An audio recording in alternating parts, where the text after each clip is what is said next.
Setelah pembalasan Abu Nawas membunuh lalat-lalat dengan memporak-porandakan barang-barang Baginda Raja atas izin tertulis dari beliau, Baginda Raja sangat kesal dan karena kekesalannya itu beliau ingin sekali menjebloskan Abu Nawas ke penjara, tapi Baginda tidak memiliki alasan untuk melakukannya, karena orang seperti Abu Nawas bukanlah orang yang gampang dicari-cari kesalahannya. Suatu hari Baginda Raja menemukan akal untuk menjebak Abu Nawas. Baginda berpikir pasti kali ini akan berhasil menghukum Abu Nawas. Baginda Raja merencanakan sebuah perburuan di hutan dan mengajak serta Abu Nawas. Mendengar ajakan Baginda Raja untuk berburu, hati Abu Nawas merasai gelisah, karena ia sangat takut pada beruang. Namun ia tidak berani menolak ajakan Baginda Raja yang akan menghukum orang yang melawan perintahnya. Hari yang direncanakan telah tiba. Cuaca pada hari itu sangat cerah. Baginda Raja dan pengawal kerajaan beserta Abu Nawas di dalamnya segera berangkat menuju hutan menunggangi kuda. Ketika masih dalam perjalanan, tiba-tiba cuaca menjadi mendung. Baginda Raja kemudian memanggil Abu Nawas untuk menghadapnya. Baginda Raja berkata kepada Abu Nawas, "Wahai Abu Nawas, tahukah engkau alasan aku memanggilmu?" Tanya Baginda. "Ampun Baginda Raja, hamba belum mengetahuinya," jawab Abu Nawas. Baginda Raja kemudian kembali menyambung perkataannya, "Cuaca tiba-tiba mendung, mungkin akan segera turun hujan dan hutan masih amat jauh, sedang kita harus berkumpul di tempat peristirahatan pada waktu makan siang. Engkau akan kuberi seekor kuda yang lamban, aku dan para pengawalku akan menunggang kuda yang cepat. Tapi bila hujan turun kita harus bisa menghindari agar pakaian kita tidak basah. Kita harus melakukan dengan cara kita sendiri. Sekarang mari kita berpencar," titah Raja kepada Abu Nawas. Abu Nawas pun segera menunggangi kuda yang lamban dan ia tertinggal di belakang. Abu Nawas merasa kecewa. Namun ia sudah menyadari jika Baginda Raja ingin menjebaknya dengan mencari-cari kesalahannya. Sebab jika ia tidak bisa melaksanakan titah Baginda maka ia akan mendapatkan hukuman. Mungkin ia akan dijebloskan ke penjara. Karena itulah alasan Baginda Raja mengajaknya. Mungkin untuk pembalasan atas penghancuran barang-barang Baginda yang ia lakukan, pikirnya. Hujan tiba-tiba turun. Baginda Raja dan pengawalnya segera memacu kuda mereka yang cepat menuju tempat berteduh sementara. Namun hujan yang begitu lebat tidak bisa dihindari. Mereka sudah lebih dulu basah kuyup sebelum tiba di tempat berteduh. Akhirnya ketika waktu makan siang tiba, berangkatlah Baginda Raja dan pengawalnya untuk makan siang menuju tempat peristirahatan mereka dengan pakaian yang masih basah. Akan tetapi belum lama mereka sampai di sana menyusullah Abu Nawas dengan kuda lambannya. Baginda Raja dan pengawalnya dibuat bingung melihat Abu Nawas yang menyusul begitu cepat dan dengan pakaian yang masih kering. Mereka heran atas hal yang mereka anggap mustahil, tapi bisa dilakukan Abu Nawas. Pada hari berikutnya Baginda Raja memberikan Abu Nawas seekor kuda yang cepat larinya, sedang beliau beserta pengawalnya menunggangi kuda yang lamban. Setelah mereka berpencar, cuaca pun tiba-tiba menjadi mendung dan hujan segera turun. Baginda Raja dan pengawalnya basah kuyup, tidak bisa menghindari hujan karena kuda tunggangan mereka sangat lamban. Abu Nawas segera memacu kudanya cepatnya menuju tempat peristirahatan dan ia lebih dulu sampai di sana dari rombongan Baginda Raja. Ketika Baginda dan pengawalnya tiba dengan pakaian yang masih basah, mereka pun semakin bingung dan penasaran melihat Abu Nawas yang masih kering bajunya. Baginda Raja yang sudah sangat penasaran langsung bertanya kepada Abu Nawas. "Wahai Abu Nawas, aku sangat penasaran bagaimana kamu bisa menghindari hujan. Sebab meski kita terpencar ketika hujan datang kita masih sama-sama dalam perjalanan dan engkau sama sekali tidak basah. Begitu juga ketika kami menunggangi kuda yang cepat, akan tetapi kami tetap tidak bisa mencapai tempat berteduh. Apalagi dengan tunggangan yang lamban ini tentu saja akan membuat kami kebasahan. Abu Nawas tersenyum mendengar pertanyaan Baginda yang sudah sangat penasaran padanya. Ia lalu menjawab, "Mudah sekali Baginda Raja, hamba sebenarnya tidak menghindar dari hujan. Tapi ketika hujan datang hamba cepat-cepat membuka pakaian dan melipatnya, kemudian hamba langsung mendudukinya sehingga pakaian hamba tetap kering. Dan ketika hujan berhenti hamba kemudian memakainya lagi." Terima hadiah usai menghina raja. Konon di zaman Raja Harun al-Rasyid sebelum ada yang namanya toilet, yang ada hanya sungai untuk buang hajat. Suatu ketika sang raja merasa perutnya sedang sakit dan sudah tidak bisa lagi untuk diajak kompromi. Seketika itu juga raja meminta para pengawal untuk mendampinginya ke sungai demi menuntaskan hajatnya. Kebetulan sungai di situ mengalir ke arah selatan. Sudah menjadi kebiasaan di kalangan masyarakat, jika sang raja sedang buang hajat di sungai, maka rakyat dilarang keras buang hajat di sebelah utaranya raja, karena dikhawatirkan kotoran tersebut akan mengalir ke arah selatan dan mengenai badan sang raja. Bagi yang melanggar, maka akan mendapatkan hukuman berat dari sang raja. Namun kali ini, peraturan tersebut tidak diindahkan oleh Abu Nawas. Abu Nawas dengan santainya juga ikut buang hajat di sebelah utara agak jauh dari sang raja. Di saat asyik buang hajat, tiba-tiba saja ada suatu benda yang menyenggol pantat raja. Tanpa berpikir panjang, benda tersebut langsung dipegang dan dilihat oleh sang raja. Dan alangkah kagetnya ternyata benda tersebut adalah kotoran manusia.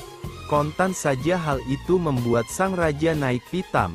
Dan seketika itu juga raja menyuruh para pengawalnya untuk menelusuri sungai di belahan utara dan menangkap orang yang buang hajat. Benar saja, di sebelah utara agak jauh dari posisi sang raja terlihat sosok Abu Nawas sedang buang hajat dengan santainya.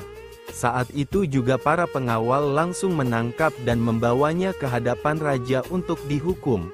Ketika di hadapan raja, Abu Nawas memprotes pada raja kenapa dia ditangkap dan akan dihukum. Raja pun menjawab bahwa perbuatan Abu Nawas itu telah melecehkan privasinya dan menginjak-injak harga dirinya sebagai raja. "Kamu memang tidak punya tata krama? Berani-beraninya kamu buang hajat di sebelah utaraku sehingga kotoranmu mengenai badanku. Kini kamu harus menerima hukuman dariku," bentak sang raja. "Maaf, tunggu sebentar wahai raja," sela Abu Nawas. "Ada apa?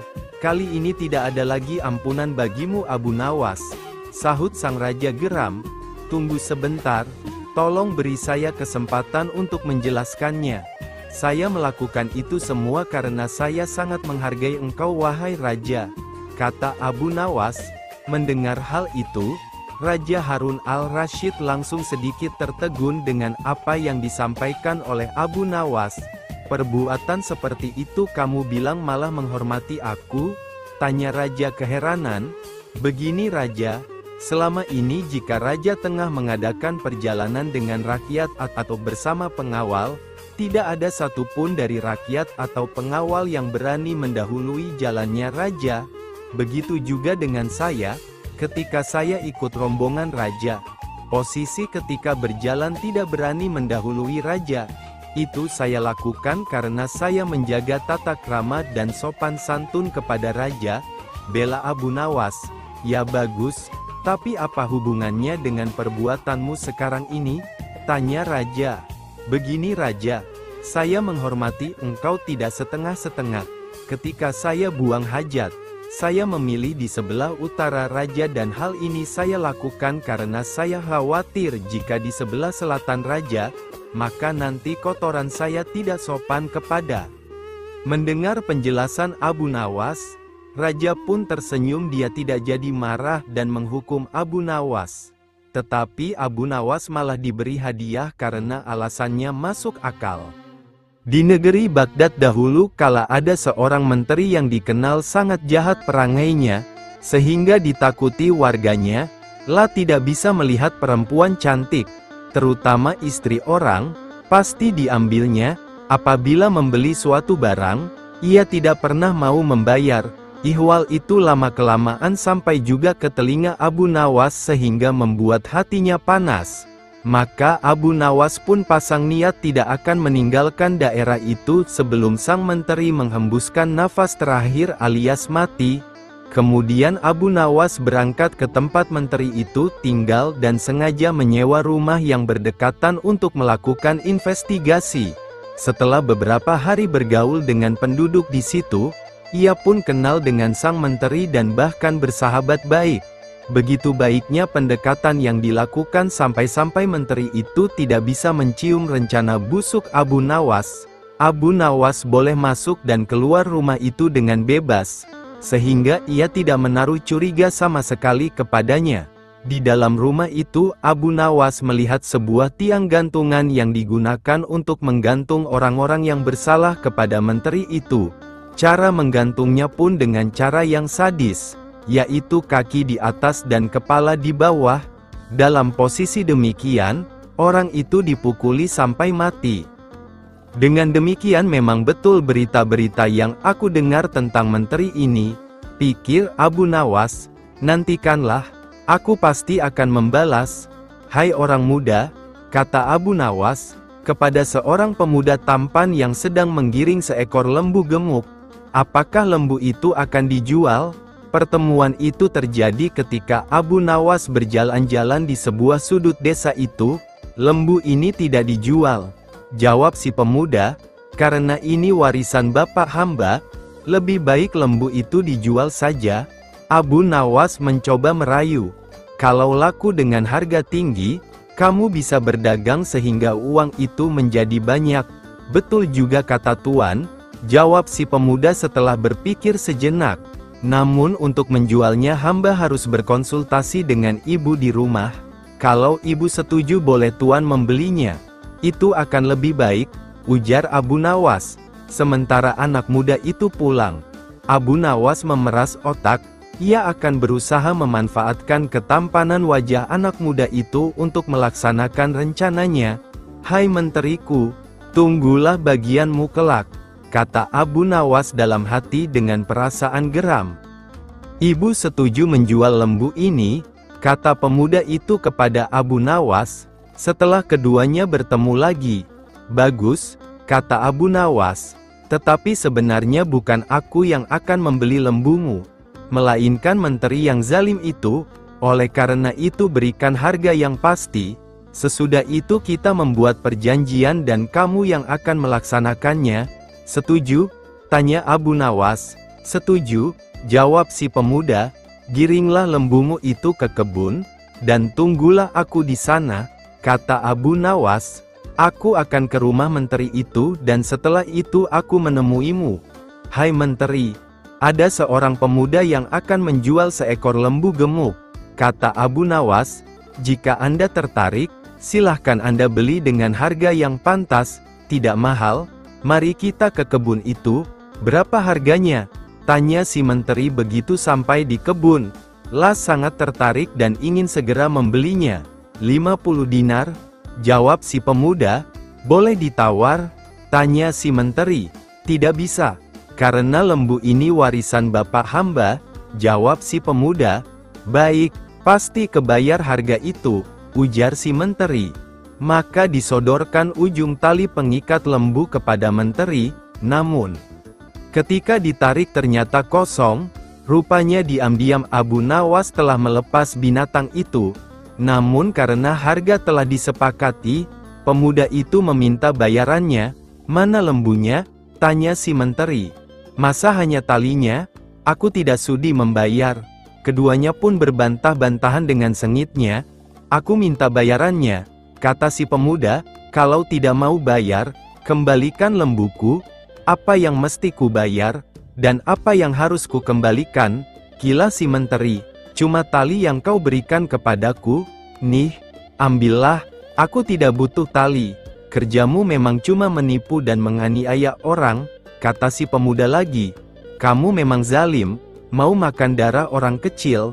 Si menteri tidak menggubris lagi perkataan itu. Ia berjalan pulang ke rumahnya. Sementara si anak muda hatinya sangat sedih.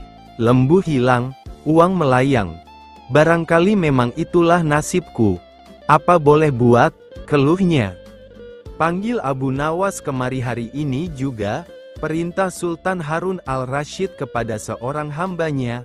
Tuan Abu Nawas, kata si hamba raja sesampai di rumah Abu Nawas, Tuan hamba dipersilahkan Baginda datang ke istana hari ini juga. Hanya berjarak setengah jam setelah hamba sahaya tadi sampai di istana, Abu Nawas pun tiba di sana. Hai Abu Nawas, kata Sultan, tahukah kamu mengapa kamu aku panggil kemari? Aku minta tolong kepadamu untuk mengajari lembuku supaya bisa mengaji Al-Quran. Jika lembu itu tidak dapat mengaji, niscaya aku akan menyuruh mereka membunuh kamu. Baiklah tuanku Syah Alam, jawab Abu Nawas. Titah tuanku Patik junjung di atas kepala Patik. Kemudian Abu Nawas disuruh pulang dengan menghela seekor lembu. Sesampai di rumah lembu itu diikat erat-erat pada sebatang pohon kurma. Esok harinya Abu Nawas mulai memukul lembu itu dengan sebuah cambuk rotan sampai setengah mati. Ketika binatang itu hampir mengamuk, Abu Nawas mengucapkan kata, atau. Perkataan itulah yang diajarkan Abu Nawas kepada lembu itu sambil tetap mengayunkan cambukannya tanpa henti.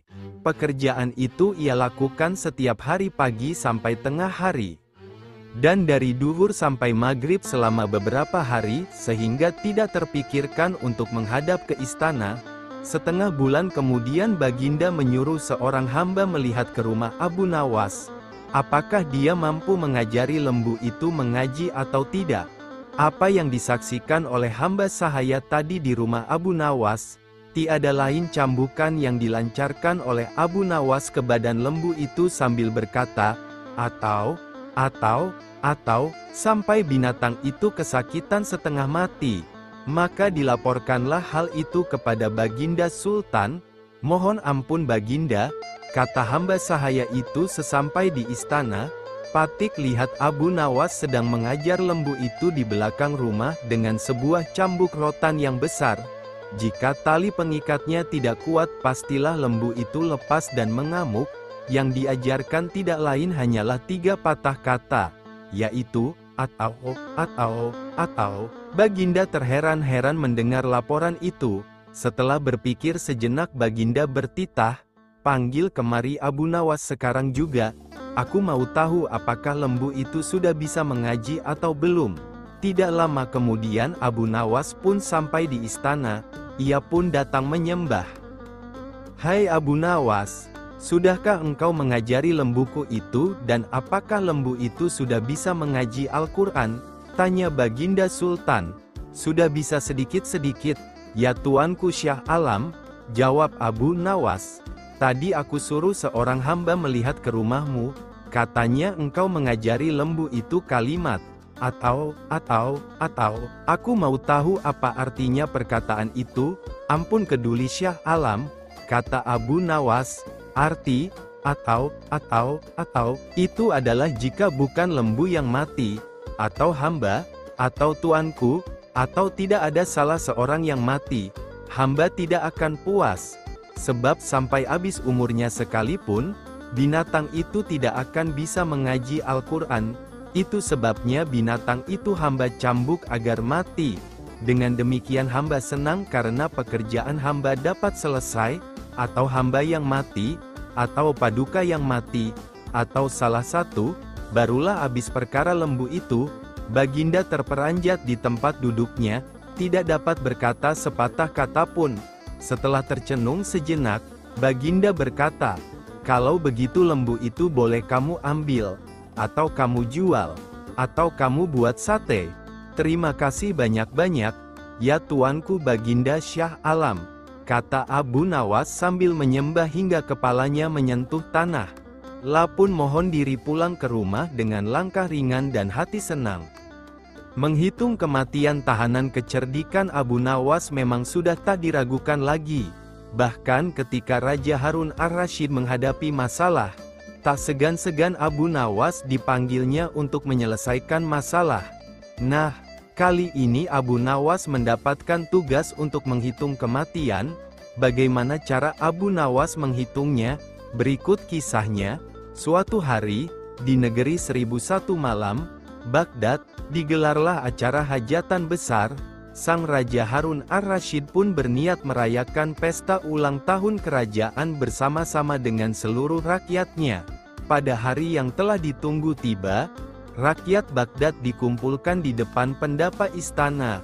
Raja Harun sang penguasa berdiri dan berkata, "Wahai rakyatku yang tercinta, hari ini kita mengadakan pesta ulang tahun kerajaan.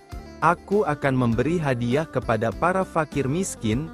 Aku juga akan memberikan pengampunan kepada para tahanan di penjara dengan mengurangi hukuman menjadi setengah dari sisa hukumannya," seru Baginda kepada rakyatnya, memberi keringanan hukuman pada tahanan. Mendengar ucapan sang raja, tentu saja rakyat Baghdad bersukaria. Mereka segera berpesta bersama dan menyantap aneka makanan yang telah disediakan. Tak berapa lama kemudian, para pengawal istana membagi-bagikan hadiah kepada fakir miskin. Setelah dipastikan seluruh rakyatnya yang fakir miskin mendapatkan hadiah, raja pun memanggil para tahanan-tahanan. Pertama yang mendapatkan kesempatan adalah bernama Sofyan. "Sofyan, berapa tahun hukumanmu?" tanya Baginda. "2 tahun Baginda," jawab Sofyan. "Sudah berapa tahun yang kamu jalani?" tanya Baginda lagi. "1 tahun Baginda," jawab Sofyan.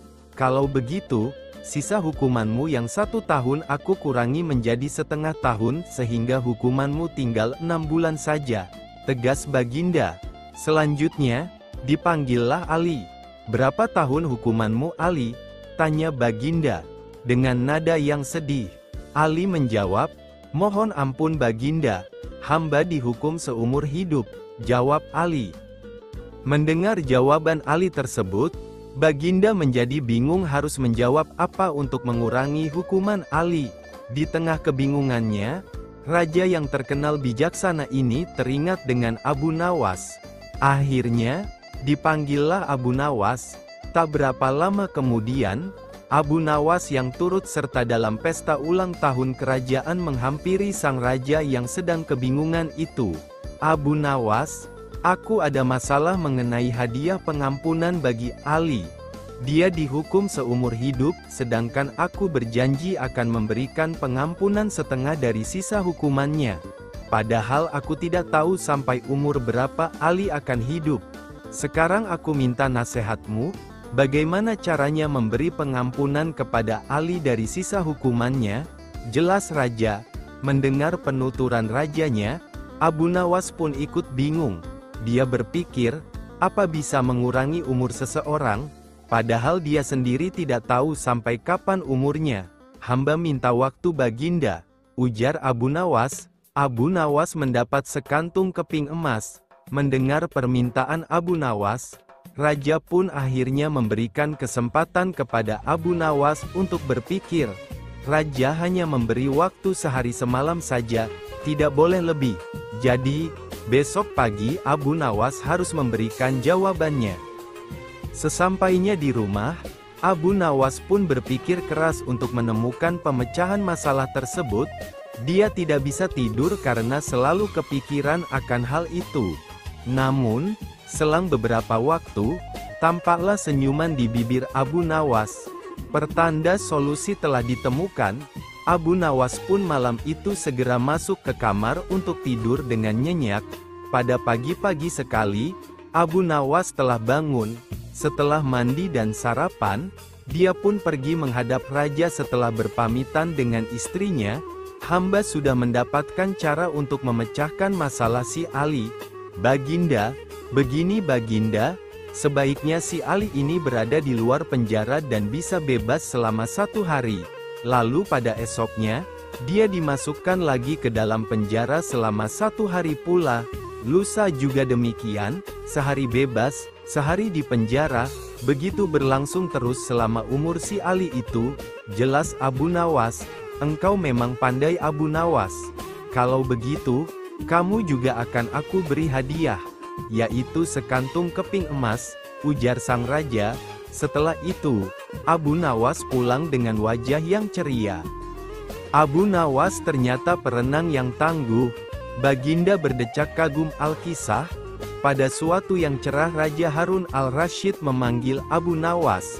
"Hari ini saya punya misi lain untukmu, Abu Nawas," titah raja dengan wajah serius. "Apa yang harus saya kerjakan, Yang Mulia?" tanya Abu Nawas penuh tanda tanya. "Kau tahu bahwa kita punya teluk yang luas, bukan?" tanya raja kemudian. "Menyedihkan sekali tak seorang pun pernah menyeberang teluk. Saya bertanya-tanya, apakah mungkin seorang manusia berenang ke seberang teluk?" lanjut Baginda Raja. Abu Nawas masih khusyuk mendengar titah selanjutnya. Ketika Baginda berujar, "Abu, saya butuh kau menjawab keingintahuanku. Saya mau kau mengambil misi ini sebagai tugas terhormat," titah raja akhirnya. "Tuan, saya bukan seorang perenang yang baik," gila Abu Nawas dengan wajah pucat. "Saya tahu," ucap Baginda mendesak. "Tapi setiap orang mengetahui kalau kau adalah pria terpintar di negeri ini, kau harus dapat mengerjakan tugas ini," kata raja dengan nada memaksa. Abu Nawas tidak bisa berkutik. Dia tergagap. Kemudian dengan sangat terpaksa dia berujar, "Ya, saya akan mengerjakannya, Yang Mulia." Pertemuan selesai. Abu Nawas menggerutu begitu meninggalkan istana. Kepalanya tiba-tiba menjadi berat. Susah diajak berpikir. Asam lambungnya juga naik.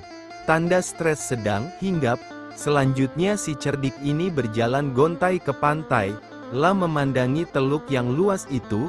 Beberapa kali ia menarik nafas dalam-dalam. Pikirannya masih kalut. Ketika ia akhirnya duduk di bawah sebuah pohon palem. Dia mencoba mencari ide menyiasati misi yang mustahil itu. Pada waktu itu ia melihat pakaian anak-anak tergeletak di atas bebatuan di sampingnya. "Di mana anak itu? Mereka pasti berenang di pantai," gumam Abu Nawas. Seketika itu juga, kepala Abu Nawas tiba-tiba enteng. Asam lambungnya normal-normal saja.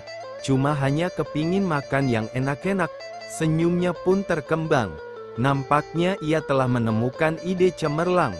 Abu Nawas lalu pulang dan bangun pagi-pagi sekali pada hari berikutnya. Dia segera pergi ke pantai. Sambil tersenyum, Abu Nawas melepaskan pakaian dan cincinnya lalu meletakkannya di pasir. Lah juga melepaskan sepatunya dan meletakkannya di samping pakaiannya. Setelah itu, Abu Nawas kembali lagi ke rumah.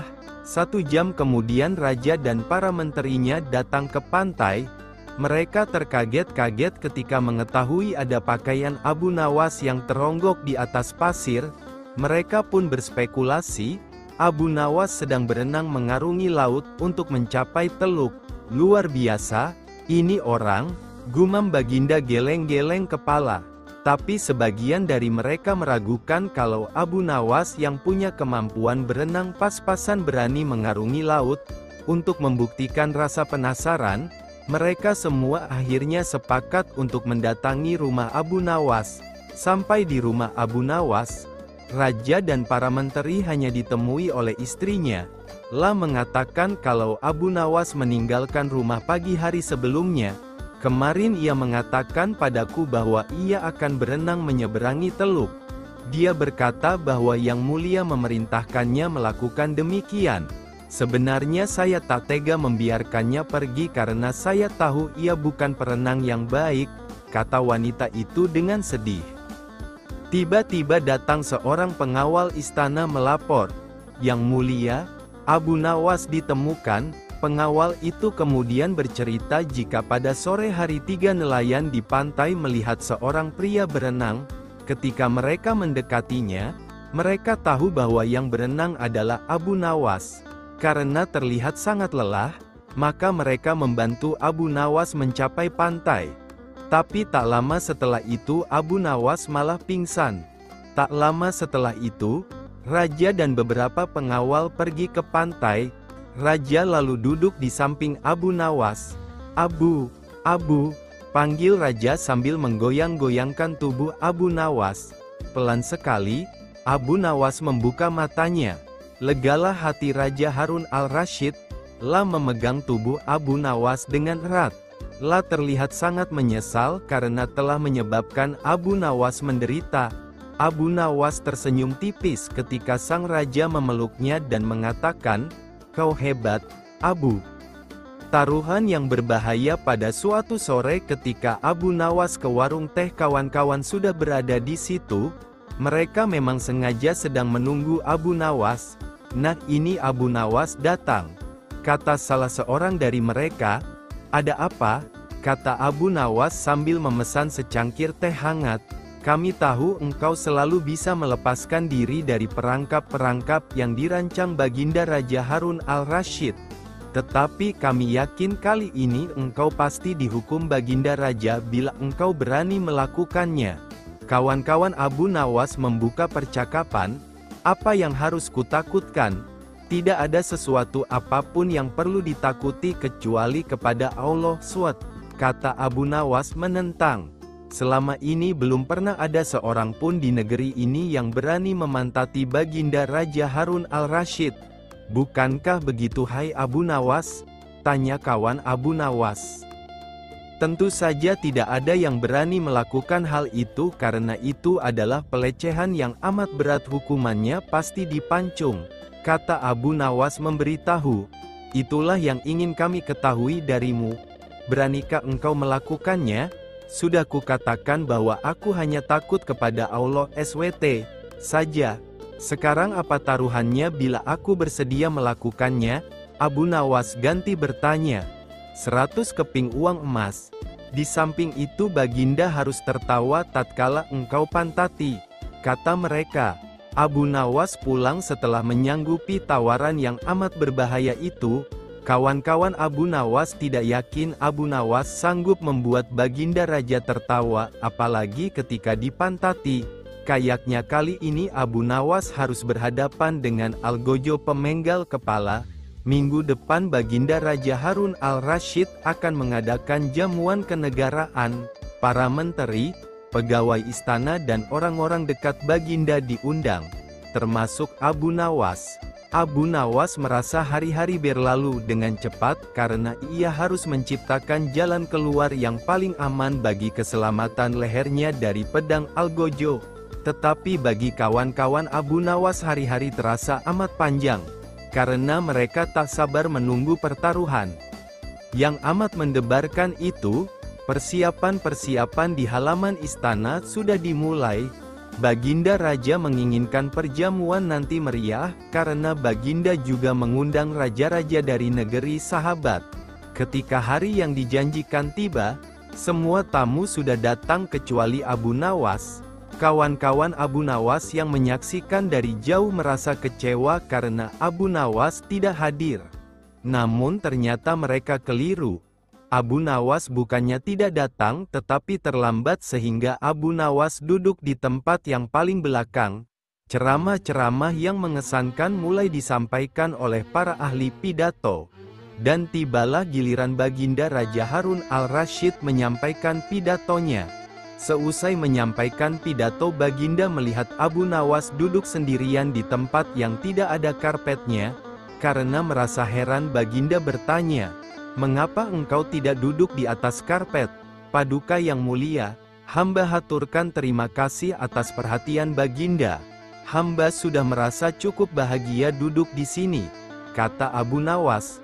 "Wahai Abu Nawas, majulah dan duduklah di atas karpet, nanti pakaianmu kotor karena duduk di atas tanah." Baginda Raja menyarankan. "Ampun tuanku yang mulia, sebenarnya hamba ini sudah duduk di atas karpet." Baginda bingung mendengar pengakuan Abu Nawas. Karena Baginda melihat sendiri Abu Nawas duduk di atas lantai. "Karpet yang mana yang engkau maksudkan wahai Abu Nawas?" tanya Baginda masih bingung.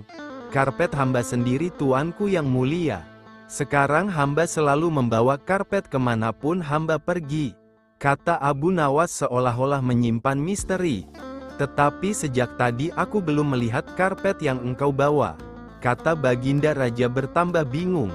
"Baiklah Baginda yang mulia, Kalau memang ingin tahu, maka dengan senang hati hamba akan menunjukkan kepada Paduka yang mulia, kata Abu Nawas sambil beringsut-ringsut ke depan.